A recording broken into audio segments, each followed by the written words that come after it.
Hey, Joe and Laurence, how are you guys? Hi, Good, hi. Hi. Good, Hey, good. How are you? hi. So everybody, I'm going to introduce you to Joe and Laurence. Joe and Laurence are a chiropractic couple who in December of 2018 decided, fuck it, I'm selling up and I'm going to Australia. And they sold their businesses and they moved to Australia. They bought themselves a caravan and a car and they started to travel around Australia. They started down in the southern tip of Australia and they went all the way up to the north, back through the centre, and then travelled over to WA, Western Australia. So they're in Western Australia now and they were hit by the COVID crisis. So tell us what happened and where were you? So when the whole thing happened, we were a few hours north of Perth and we were continuing going north. So everything started to close. Like we couldn't find any caravan park, any camps. So it was a bit stressful for a couple of days until we were able to find refuge in a cattle station up north. Cattle station. And so, yeah. And so we've been here for 5 weeks. a little bit more than 5 weeks. So what is the town to where you are? Carnarvon. And how far away from Carnarvon. We're about 100 k's north of Carnarvon, and there's nothing between here and Carnarvon to get. So they've got one Woolies, one bottle shop. It's a 2-horse town. There's not much there, but it's enough for us to get our supplies each week and then come back out here again. Mm-hmm. So in the beginning, when everything happened, we didn't know where we were going to be able to go, and we only had water for about 2 weeks and food for about 2 weeks.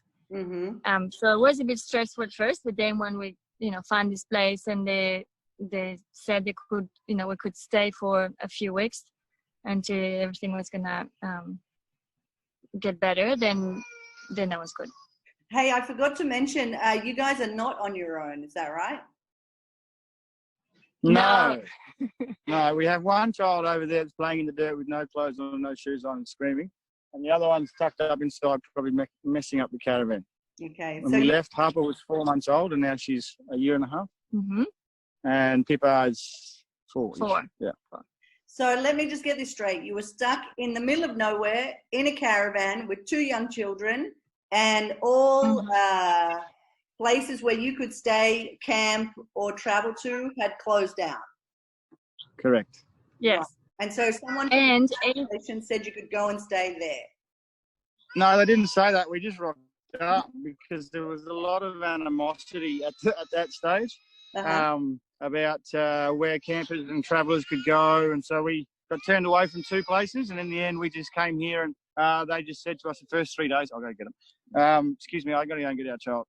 She just said. Yes, so the first 3 days, it was day by day. Like, okay, we'll see tomorrow because nobody knew any. So we were expecting to be kicked out any day. And eventually, after those doors, nobody else was able to come in. At this stage, there was maybe 12 vans, 12 families like us, traveling full time and didn't have a place to go. So then for the first couple of weeks, everybody was kind of keeping to themselves, not interacting too much, trying to, keep in quarantine. But then after that, you can't keep the kids not playing with each other. Yeah. So we have kind of formed a little village now. So everybody is very friendly. Everybody has their quality or their trade. Yeah. So we all exchange. Yay. Okay. And show us a little bit what does it look like where you are? Are you out in the desert or is it, what is it like? Pretty much. Yeah, there's not a blade of grass. It's all dust and dirt. We're probably 200 metres from the water's edge, but it's not beautiful beaches. It's really rocky, cliffy, unsafe for children to swim sort of stuff. And it's pretty dusty. You could probably pan around now and just show them where we're sitting in front of our fire. So that's a caravan behind us, our car, and then this is where we have our cook our damper and our food and everything else. So it's it's not ideal. It's not lush green grass to be playing with, but we've just kind of made peace with it. And there's plenty of friendly flies as well. So It looks like, yeah. yeah, right. Today's particularly bad. But and so what does one do on a cattle farm in quarantine? Oh my God, we're so busy. It's weird. The days fly by. I get up most mornings at 5:30. I've got a little community of boys here that we've learned how to fish, and we've caught some mega fish since I've been here, so that's been cool. Many a time at the tackle shop to upgrade my gear. But that, and then the girls have been exercising, so the community, there's a whole lot of young mums with their families, so they all get together in the morning and they all do an exercise routine. So they call it Quabba Fit because the station we're staying at is called Quabba. So instead of CrossFit, they've got a Quabba group. One of the ladies is a personal trainer, Okay. so she just set exercises for all of us. Yeah. And while we're doing this, and the guys are fishing, then the kids are just playing, Running amok. wherever. And you guys have been adjusting people?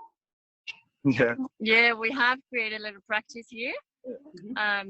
So we're probably adjusting, I don't know, 3-4 people a day or something like that. Yeah, we got one baby that's about to come over for an adjustment after we finish this. So, yeah, it's cool. We're getting paid in beer and flour and yeast and sugar and all sorts of stuff. It's still pretty difficult to find flour in the store. So that's the first thing I ask when they want to pay us, because we like to make our own bread and bake and all that. So all this stuff that are difficult to find in town, then that's why we ask. Okay. We don't get money for it. We just, exchange like that.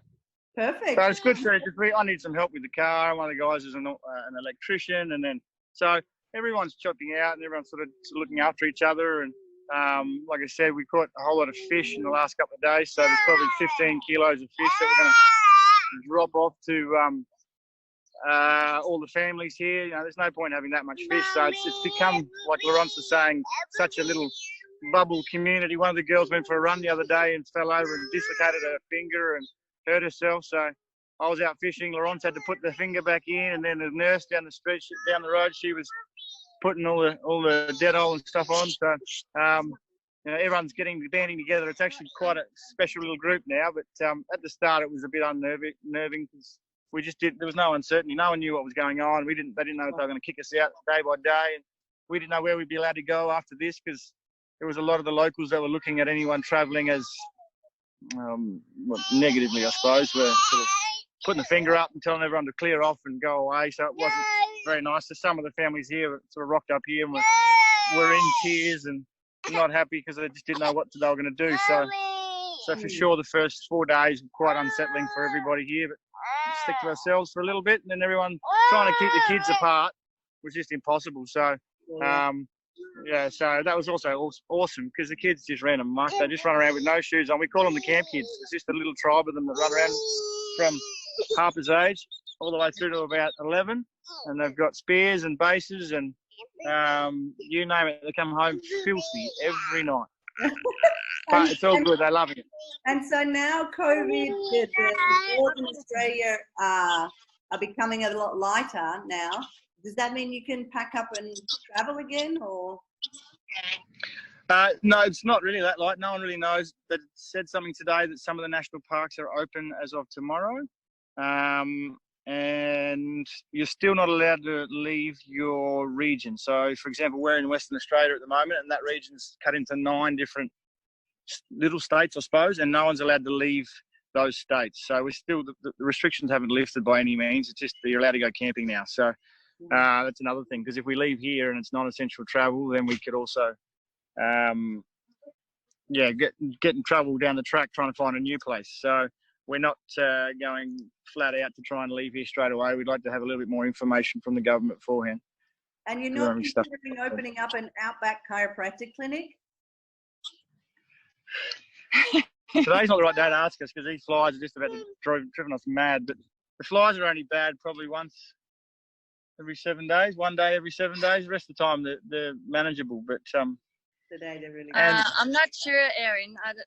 It's a question for Laurence, to be honest. Yeah. No. I could live here and fish all day. I'd be more than happy, but it's probably not. I don't know yet. not our ideal place. There's definitely other nicer places in Australia to settle in. And John, But it has been very liberating to just adjust for the pleasure of adjusting and helping people and not looking for money. You know what I mean? So it's been really good to do that. yeah. And it's happened organically too. So, and it's been one person helping us, and I give them a adjustment, no problem. And it just, they come up appreciative. They're feeling so much better, and they're also wanting to give you something, whatever that may be. So we adjusted someone the other day, and she offered to do 2 hours of babysitting so we can have some time by ourselves. Oh, nice. Like I said, yeah, some yeast so we can bake some bread and flour, and got some beer, which Always is fine too. Always. Yeah. And John, sorry, mate, but are you going for that porn star outback cowboy look, or what's Laurence? Is something you like? Well, what's going on there? Laurence loves it. I can't take him seriously. Like everything out here, it breaks eventually. And my shaver broke halfway through my shave this morning. And I came back to the caravan with half of a patch of hair still there. So I did my best to clean up what I could with my scissors. And until we can get back into Carnarvon in the next 4 or 5 days, I'm running the pimp mow. Right, nice. I get shocked at when I look at myself in the mirror. That only happened this morning, so I get scared every time I see myself at the moment. Well, you're looking good anyway. Even flies and all. Yeah. Hey, good source of protein. Thank you so much for telling us about your little COVID experience. Quite different to what we've had here in Europe, definitely. We're not that cattle farm fishing, I can tell you that.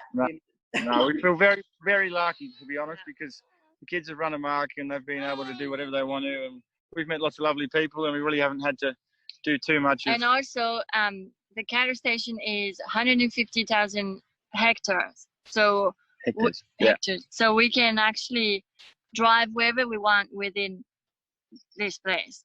Wow. And so we've explored like a lot of cool places. Yeah, lots of day trips. And then at night you can have a fire, and then the stars are beautiful, and we have been very blessed. We're very, very blessed. Do you guys like put your photos on Instagram and Facebook and stuff like that? That's Laurence's job. She's hopeless at it, so not really. No, it's not my job, but yeah, it's not anymore. You've given up. We had all the big intentions when we were, but now we don't. Yeah, we are called Go With The Flows, but don't expect any major updates. I think if you check our Instagram account, we're still in Adelaide, which is on the other side of Australia. But we will endeavour to try. 5 months ago. 5 months ago.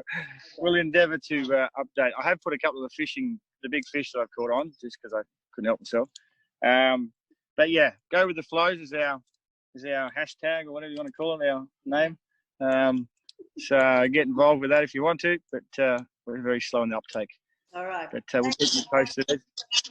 All the best. Thanks for having us.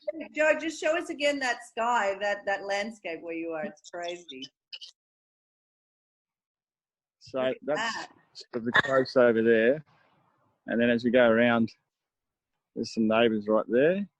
That's where the girls, I don't know if you can see that. Yeah, they're hidden in the bushes. Then the homestead, I can't see what I'm showing you here. Homestead behind us, and in front of the homestead there's a cool, really well-maintained tennis court. Okay. And then there is some, it's not going to work. And there is some, a little apartment, I wouldn't call it an apartment, a little shanty hut. And there's some cool old shearing quarters right over here. I don't know if you can see them, but they're epic. They should be come out of the 1900s for sure. So yeah, dusty, but we can go for a swim every day and go fish, and we have the flexibility and the space to go where we want to. So we're very lucky. Great, Joe. Thank you so much. No worries. Take care, Ez. Lovely talking to you. Bye. Bye. Bye.